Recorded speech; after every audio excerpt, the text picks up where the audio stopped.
Welcome to Greatest Books, the ultimate hub for audiobooks, summaries, and celebrity book journeys. Unlocking your literary greatness. Don't forget to subscribe. Chapter 4.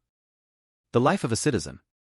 Having thus acquired learning, a man, with the wealth that he may have gained by gift, conquest, purchase, deposit, or inheritance from his ancestors, should become a householder and pass the life of a citizen. He should take a house in a city or large village or in the vicinity of good men or in a place which is the resort of many persons. This abode should be situated near some water and divided into different compartments for different purposes. It should be surrounded by a garden and also contain 2 rooms, an outer and an inner one. The inner room should be occupied by the females, while the outer room, balmy with rich perfumes, should contain a bed, soft, agreeable to the sight, covered with a clean white cloth, low in the middle part, having garlands and bunches of flowers upon it, and a canopy above it, and 2 pillows, one at the top, another at the bottom. There should be also a sort of couch besides, and at the head of this a sort of stool, on which should be placed the fragrant ointments for the night, as well as flowers, pots containing collyrium and other fragrant substances, things used for perfuming the mouth, and the bark of the common citron tree. Near the couch, on the ground, there should be a pot for spitting, a box containing ornaments, and also a lute hanging from a peg made of the tooth of an elephant, a board for drawing, a pot containing perfume, some books, and some garlands of the yellow amaranth flowers. Not far from the couch, and on the ground, there should be a round seat, a toy cart, and a board for playing with dice. Outside the outer room there should be cages of birds, and a separate place for spinning, carving, and such like diversions. In the garden there should be a whirling swing and a common swing, as also a bower of creepers covered with flowers, in which a raised parterre should be made for sitting. Now the householder, having got up in the morning and performed his necessary duties, should wash his teeth, apply a limited quantity of ointments and perfumes to his body, put some ornaments on his person and collyrium on his eyelids and below his eyes, color his lips with alactica, and look at himself in the glass. Having then eaten betel leaves, with other things that give fragrance to the mouth, he should perform his usual business. He should bathe daily, anoint his body with oil every other day, apply a lathering substance to his body every 3 days, get his head, including face, shaved every 4 days, and the other parts of his body every 5 or 10 days. All these things should be done without fail, and the sweat of the armpits should also be removed. Meals should be taken in the forenoon, in the afternoon, and again at night, according to Vasayana. After breakfast, parrots and other birds should be taught to speak, and the fighting of cocks, quails, and rams should follow. A limited time should be devoted to diversions with pithamardas, vidas, and vidushakas, and then should be taken the midday sleep. After this the householder, having put on his clothes and ornaments, should, during the afternoon, converse with his friends. In the evening there should be singing, and after that the householder, along with his friend, should await in his room, previously decorated and perfumed, the arrival of the woman that may be attached to him, or he may send a female messenger for her, or go for her himself. After her arrival at his house, he and his friend should welcome her, and entertain her with a loving and agreeable conversation. Thus end the duties of the day. The following are the things to be done occasionally as diversions or amusements. Holding festivals in honor of different deities. Social gatherings of both sexes. Drinking parties. Picnics. Other social diversions. Festivals. On some particular auspicious day, an assembly of citizens should be convened in the temple of Sarasvati. There the skill of singers, and of others who may have come recently to the town, should be tested, and on the following day they should always be given some rewards. After that they may either be retained or dismissed, according as their performances are liked or not by the assembly. The members of the assembly should act in concert, both in times of distress as well as in times of prosperity, and it is also the duty of these citizens to show hospitality to strangers who may have come to the assembly. What is said above should be understood to apply to all the other festivals which may be held in honor of the different deities, according to the present rules. Social gatherings. When men of the same age, disposition and talents, fond of the same diversions and with the same degree of education, sit together in company with public women, or in an assembly of citizens, or at the abode of one among themselves, and engage in agreeable discourse with each other, such is called a sitting in company or a social gathering. The subjects of discourse are to be the completion of verses half composed by others, and the testing the knowledge of one another in the various arts. The women who may be the most beautiful, who may like the same things that the men like, and who may have power to attract the minds of others, are here done homage to. Drinking parties. Men and women should drink in one another's houses. And here the men should cause the public women to drink, and should then drink themselves, liquors such as the madu, arya, sara, and asawa, which are of bitter and sour taste, also drinks concocted from the barks of various trees, wild fruits and leaves. Going to gardens or picnics. In the forenoon, men, having dressed themselves, should go to gardens on horseback, accompanied by public women and followed by servants. And having done there all the duties of the day, and passed the time in various agreeable diversions, such as the fighting of quails, cocks and rams, and other spectacles, they should return home in the afternoon in the same manner, bringing with them bunches of flowers, and see. The same also applies to bathing in summer in water from which wicked or dangerous animals have previously been taken out and which has been built in on all sides. Other social diversions. Spending nights playing with dice. Going out on moonlight nights. Keeping the festive day in honor of spring. Plucking the sprouts and fruits of the mango trees. Eating the fibers of lotuses. Eating the tender ears of corn. Picnicking in the forests when the trees get their new foliage. The Uttaka or sporting in the water. Decorating each other with the flowers of some trees. Pelting each other with the flowers of the kadamba tree, and many other sports which may either be known to the whole country or may be peculiar to particular parts of it. These and similar other amusements should always be carried on by citizens. The above amusements should be followed by a person who diverts himself alone in company with a courtesan, as well as by a courtesan who can do the same in company with her maid-servants or with citizens. A pithamarda is a man without wealth, alone in the world, whose only property consists of his malika, some lathering, substance and a red cloth, who comes from a good country, and who is skilled in all the arts, and by teaching these arts is received in the company of citizens and in the abode of public women. A Vita is a man who has enjoyed the pleasures of fortune, who is a compatriot of the citizens with whom he associates, who is possessed of the qualities of a householder, who has his wife with him, and who is honored in the assembly of citizens and in the abodes of public women, and lives on their means and on them. A Vidushaka, also called a Vihasaka, i.e., one who provokes laughter, is a person only acquainted with some of the arts who is a jester, and who is trusted by all. These persons are employed in matters of quarrels and reconciliations between citizens and public women. This remark applies also to female beggars, to women with their heads shaved, to adulterous women, and to old public women skilled in all the various arts. Thus a citizen living in his town or village, respected by all, should call on the persons of his own caste who may be worth knowing. He should converse in company and gratify his friends by his society, and obliging others by his assistance in various matters, he should cause them to assist one another in the same way. There are some verses on this subject as follows. A citizen discoursing, not entirely in the Sanskrit language, nor wholly in the dialects of the country, on various topics in society, obtains great respect. The wise should not resort to a society disliked by the public, governed by no rules, and intent on the destruction of others. But a learned man living in a society which acts according to the wishes of the people and which has pleasure for its only object is highly respected in this world. Chapter 5. About the kinds of women resorted to by the citizens and of friends and messengers. When kama is practiced by men of the four castes according to the rules of the Holy Writ, i.e., by lawful marriage, with virgins of their own caste, it then becomes a means of acquiring lawful progeny and good fame, and it is not also opposed to the customs of the world. On the contrary, the practice of kama with women of the higher castes, and with those previously enjoyed by others, even though they be of the same caste, is prohibited. But the practice of kama with women of the lower castes, with women excommunicated from their own caste, with public women, and with women twice married, is neither enjoined nor prohibited. The object of practicing kama with such women is pleasure only. Nayikas, therefore, are of three kinds, viz., maids, women twice married, and public women.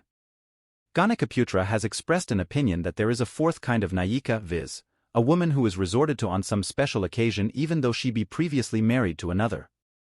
These special occasions are when a man thinks thus. A. This woman is self-willed and has been previously enjoyed by many others besides myself. I may, therefore, safely resort to her as to a public woman though she belongs to a higher caste than mine, and in so doing I shall not be violating the ordinances of Dharma. Or thus? B. This is a twice-married woman and has been enjoyed by others before me, there is, therefore, no objection to my resorting to her. Or thus? C. This woman has gained the heart of her great and powerful husband, and exercises a mastery over him who is a friend of my enemy. If, therefore, she becomes united with me, she will cause her husband to abandon my enemy. Or thus? D. This woman will turn the mind of her husband, who is very powerful, in my favor, he being at present disaffected towards me and intent on doing me some harm. Or thus? E. By making this woman my friend I shall gain the object of some friend of mine, or shall be able to effect the ruin of some enemy, or shall accomplish some other difficult purpose. Or thus? F. By being united with this woman, I shall kill her husband, and so obtain his vast riches which I covet. Or thus?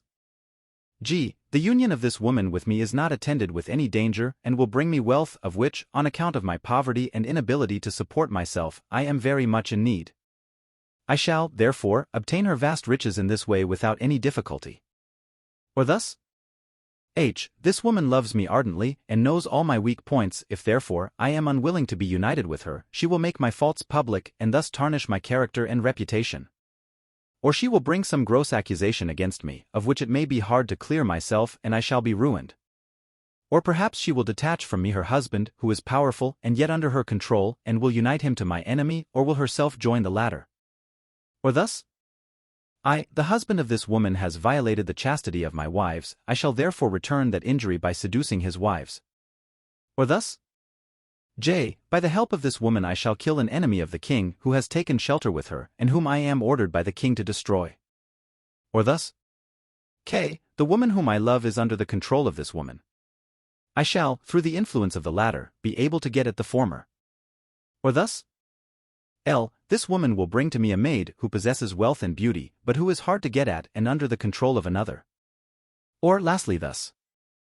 M. My enemy is a friend of this woman's husband, I shall therefore cause her to join him, and will thus create an enmity between her husband and him.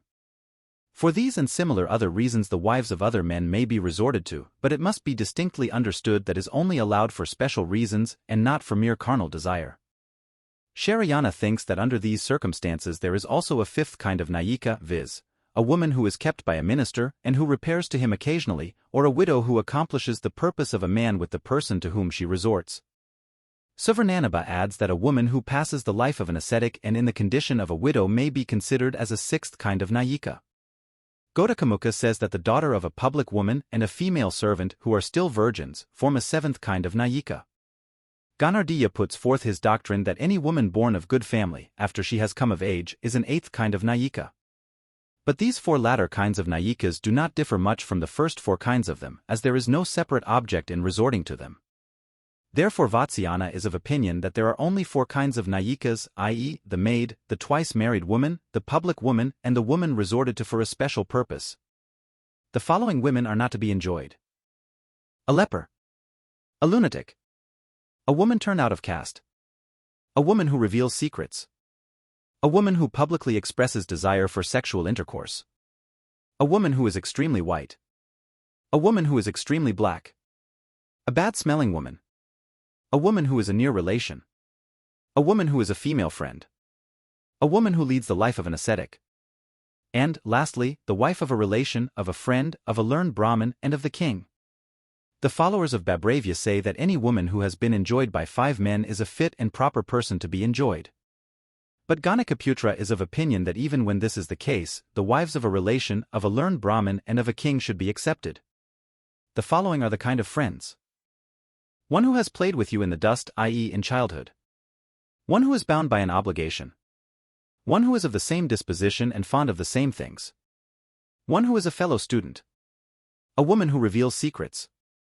A woman who publicly expresses desire for sexual intercourse. A woman who is extremely white. A woman who is extremely black. A bad-smelling woman. A woman who is a near relation. A woman who is a female friend. A woman who leads the life of an ascetic. And, lastly, the wife of a relation, of a friend, of a learned Brahmin, and of the king. The followers of Babravya say that any woman who has been enjoyed by 5 men is a fit and proper person to be enjoyed. But Ganakaputra is of opinion that even when this is the case, the wives of a relation, of a learned Brahmin, and of a king should be accepted. The following are the kind of friends: one who has played with you in the dust, i.e. in childhood.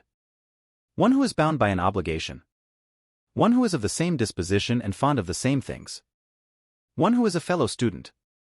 One who is acquainted with your secrets and faults, and whose faults and secrets are also known to you.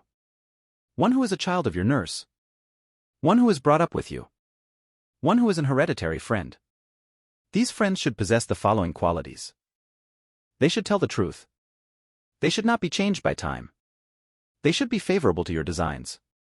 They should be firm. They should be free from covetousness. They should not be capable of being gained over by others. They should not reveal your secrets.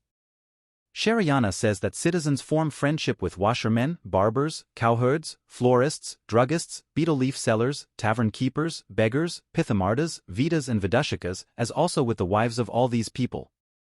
A messenger should possess the following qualities. Skillfulness. Boldness. Knowledge of the intention of men by their outward signs.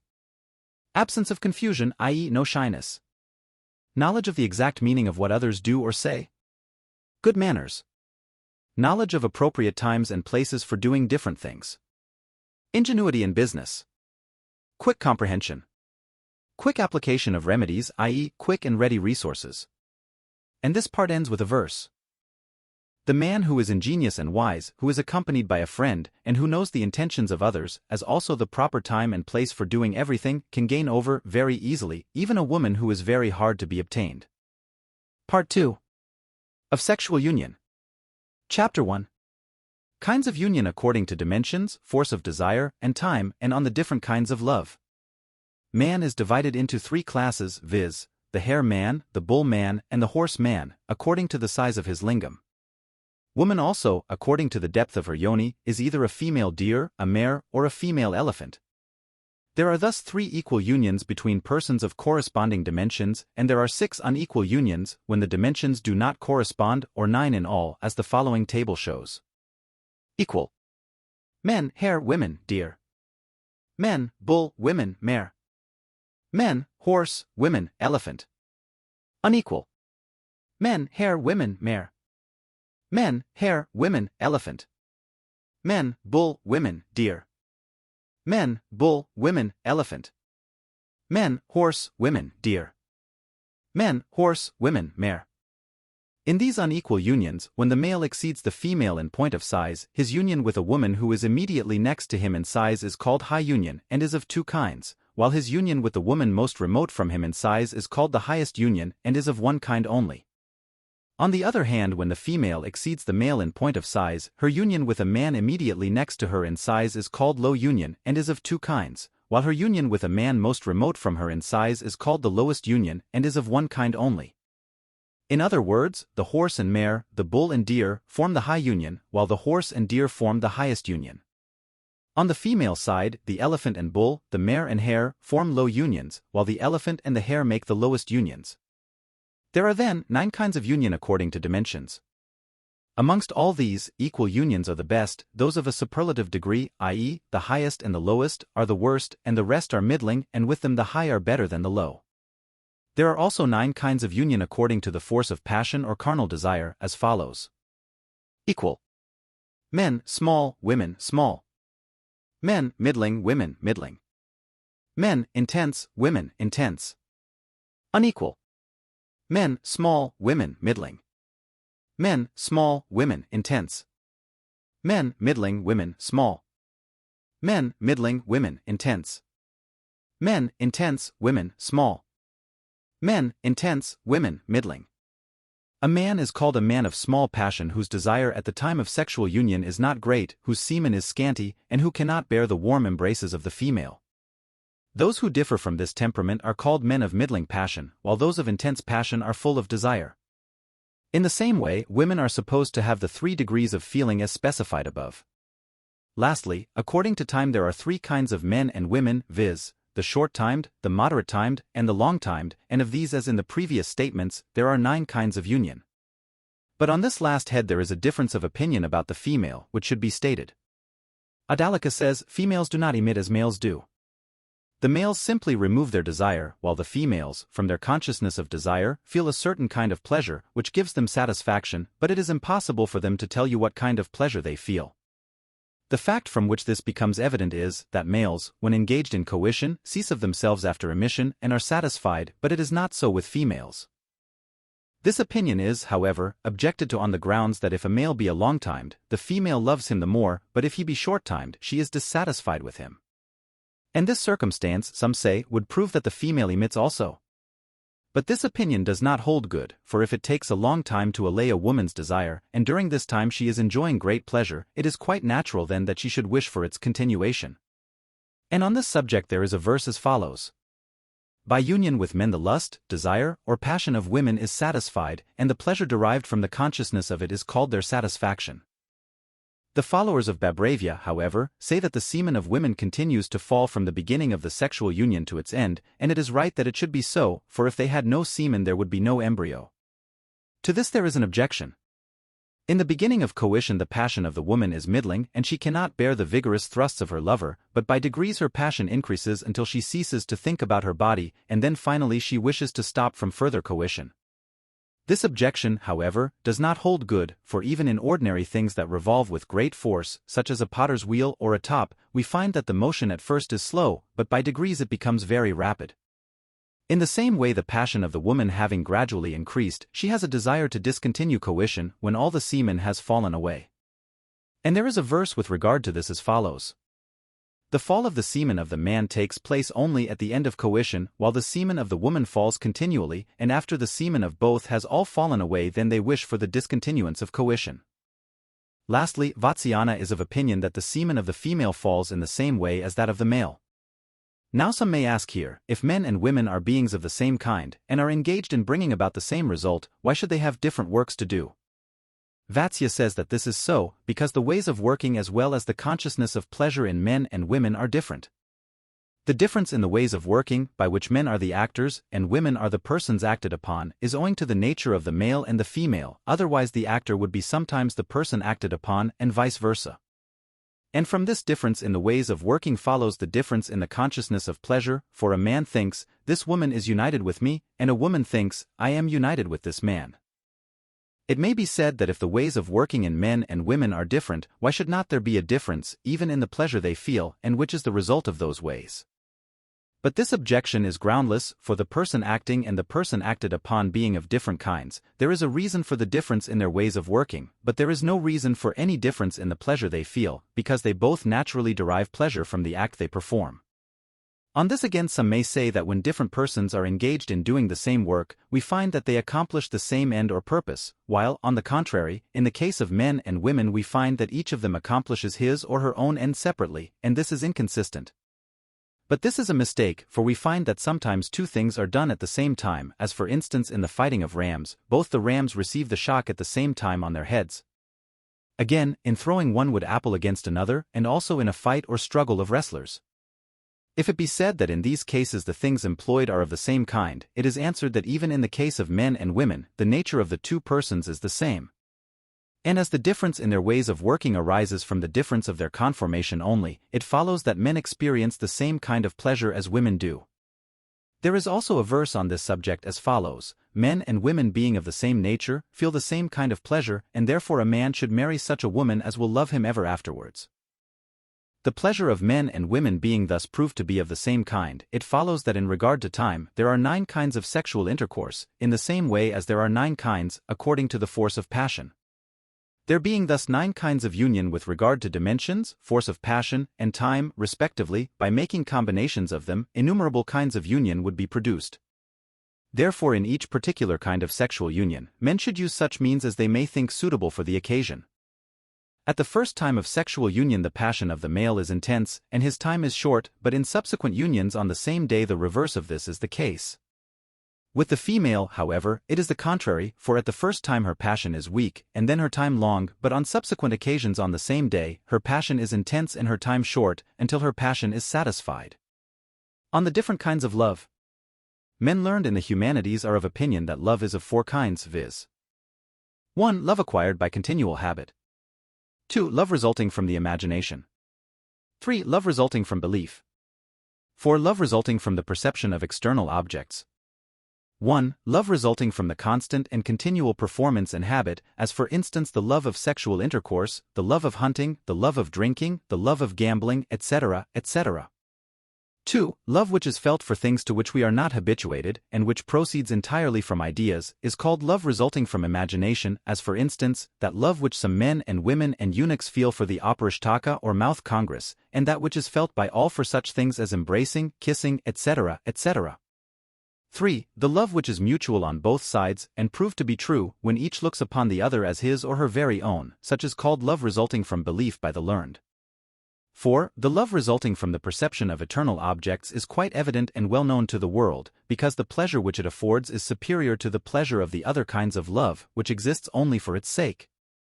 What has been said in this chapter upon the subject of sexual union is sufficient for the learned, but for the edification of the ignorant, the same will now be treated of at length and in detail. Chapter 2. Of the embrace. This part of the Kama Shastra, which treats of sexual union, is also called 64 Chattashashti. Some old authors say that it is called so because it contains 64 chapters. Others are of opinion that the author of this part being a person named Panchala, and the person who recited the part of the Rig Veda called Dasatapa, which contains 64 verses, being also called Panchala, the name 64 has been given to the part of the work in honor of the Rig Vedas. The followers of Babravya say on the other hand that this part contains 8 subjects, viz., the embrace, kissing, scratching with the nails or fingers, biting, lying down, making various sounds, playing the part of a man, and the Auparishtaka or mouth congress. Each of these subjects being of 8 kinds, and 8 multiplied by 8 being 64, this part is therefore named 64. But Vatsyayana affirms that as this part contains also the following subjects, viz., striking, crying, the acts of a man during congress, the various kinds of congress, and other subjects, the name 64 is given to it only accidentally. As, for instance, we say this tree is saptaparna, or 7-leaved, this offering of rice is panchavarna, or 5-colored, but the tree has not 7 leaves, neither has the rice 5 colors. However, the part 64 is now treated of, and the embrace, being the first subject, will now be considered. Now the embrace which indicates the mutual love of a man and woman who have come together is of 4 kinds, viz. touching, piercing, rubbing, irvo. The action in each case is denoted by the meaning of the word which stands for it. 1. When a man under some pretext or other goes in front or alongside of a woman and touches her body with his own, it is called the touching embrace. 2. When a woman in a lonely place bends down as if to pick up something and pierces, as it were, a man sitting or standing, with her breasts, and the man in return takes hold of them, it is called a piercing embrace. The above 2 kinds of embrace takes place only between persons who do not, as yet, speak freely with each other. 3. When 2 lovers are walking slowly together, either in the dark, or in a place of public resort, or in a lonely place, and rub their bodies against each other, it is called a rubbing embrace. 4. When on the above occasion one of them presses the other's body forcibly against a wall or pillar, it is called a pressing embrace. These 2 last embraces are peculiar to those who know the intentions of each other.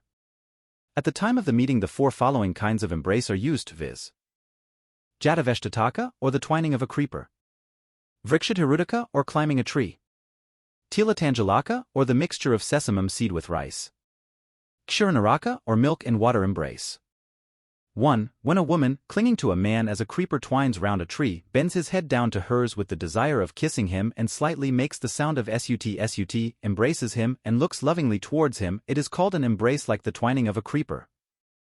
2. When a woman, having placed one of her feet on the foot of her lover, and the other on one of his thighs, passes one of her arms round his back, and the other on his shoulders, makes slightly the sounds of singing and cooing, and wishes, as it were, to climb up him in order to have a kiss, it is called an embrace like the climbing of a tree. These 2 kinds of embrace take place when the lover is standing. 3. When lovers lie on a bed, and embrace each other so closely that the arms and thighs of the one are encircled by the arms and thighs of the other, and are, as it were, rubbing up against them, this is called an embrace like the mixture of sesamum seed with rice. 4. When a man and a woman are very much in love with each other, and not thinking of any pain or hurt, embrace each other as if they were entering into each other's bodies, either while the woman is sitting on the lap of the man or in front of him, or on a bed, then it is called an embrace like a mixture of milk and water. These 2 kinds of embrace take place at the time of sexual union. Babravya has thus related to us the above 8 kinds of embraces. Suvarnanabha, moreover, gives us 4 ways of embracing simple members of the body, which are: the embrace of the thighs, the embrace of the jaghana, i.e., the part of the body from the navel downwards to the thighs, the embrace of the breasts, The embrace of the forehead. 1. When one of two lovers presses forcibly one or both of the thighs of the other between his or her own, it is called the embrace of thighs.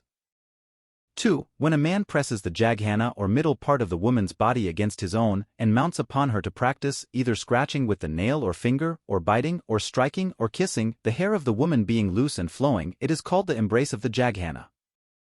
3. When a man places his breast between the breasts of a woman and presses her with it, it is called the embrace of the breasts. 4. When either of the lovers touches the mouth, the eyes and the forehead of the other with his or her own, it is called the embrace of the forehead. Some say that even shampooing is a kind of embrace, because there is a touching of bodies in it. But Vatsyayana thinks that shampooing is performed at a different time and for a different purpose, and it is also of a different character, it cannot be said to be included in the embrace. There are also some verses on the subject as follows. The whole subject of embracing is of such a nature that men who ask questions about it, or who hear about it, or who talk about it, acquire thereby a desire for enjoyment. Even those embraces that are not mentioned in the Kamasutra should be practiced at the time of sexual enjoyment, if they are in any way conducive to the increase of love or passion. The rules of the Shastra apply so long as the passion of man is middling, but when the wheel of love is once set in motion, there is then no Shastra and no order. Chapter 3. On kissing. It is said by some that there is no fixed time or order between the embrace, the kiss, and the pressing or scratching with the nails or fingers, but that all these things should be done generally before sexual union takes place, while striking and making the various sounds generally takes place at the time of the union. Vatsyayana, however, thinks that anything may take place at any time, for love does not care for time or order. On the occasion of the first congress, kissing and the other things mentioned above should be done moderately, they should not be continued for a long time and should be done alternately. On subsequent occasions, however, the reverse of all this may take place, and moderation will not be necessary, they may continue for a long time, and for the purpose of kindling love, they may be all done at the same time. The following are the places for kissing, viz., the forehead, the eyes, the cheeks, the throat, the bosom, the breasts, the lips, and the interior of the mouth. Moreover, the people of the Lat country kiss also on the following places, viz., the joints of the thighs, the arms, and the navel. But Vatsyayana thinks that though kissing is practiced by these people in the above places on account of the intensity of their love and the customs of their country, it is not fit to be practiced by all. Now in a case of a young girl there are three sort of kisses, viz. The nominal kiss, the throbbing kiss, the touching kiss. 1. When a girl only touches the mouth of her lover with her own, but does not herself do anything, it is called the nominal kiss. 2. When a girl, setting aside her bashfulness a little, wishes to touch the lip that is pressed into her mouth, and with that object moves her lower lip, but not the upper one, it is called the throbbing kiss.